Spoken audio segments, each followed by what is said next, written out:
ठरलं तर मग मालिकेतून घराघरात पोहोचलेली अभिनेत्री मोनिका दाभाडे काही दिवसांपूर्वीच आई झाली।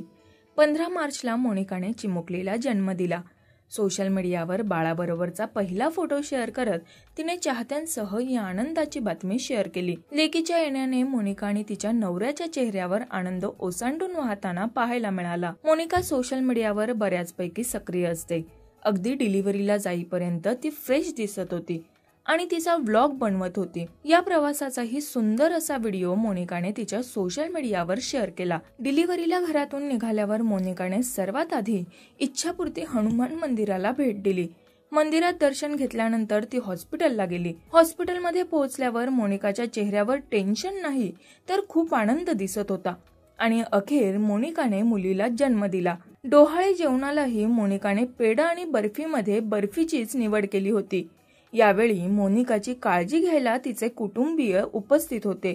लेक होताच मोनिकाच्या नवऱ्याच्या चेहऱ्यावरही आनंद दिसून आला। यावेळी मोनिका आणि तिच्या नवऱ्याने लेकीचा चेहरा जन्मल्याच न दाखवण्याचं ठरवलं। डिस्चार्ज नंतर ते घरी आले तेव्हा त्यांच्या राहत्या बिल्डिंगचे वॉचमॅन काकाही त्या चिमुरडीच्या स्वागतासाठी हजर होते।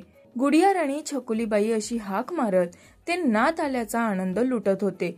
फुलांच्या पायघड्यांवरून मोनिका आणि तिच्या लेकीचं घरात स्वागत केलं गेलं। सुंदर असं डेकोरेशनही स्वागतासाठी सज्ज होतं। इतकंच नाही तर औक्षण करत चिमुकलीचं स्वागत दणक्यात करण्यात आलं। आयुष्यभर लक्षात राहणारा हा अनुभव असल्याचं मोनिकाने व्हिडिओच्या तिच्या शेवटी सांगितलं आहे। तर तुम्हाला तिचा हा व्हिडिओ आवडला का हे आम्हाला कमेंट करून नक्कीच सांगा।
मराठी मनोरंजन सृष्टीमधील मालिका, चित्रपट, नाटक तसेच कलाकारांबद्दलच्या नवीन अपडेट्स जाणून घेण्यासाठी नक्की सबस्क्राइब करा इट्स मज्जा मराठी या आपल्या नवीन YouTube चॅनलला।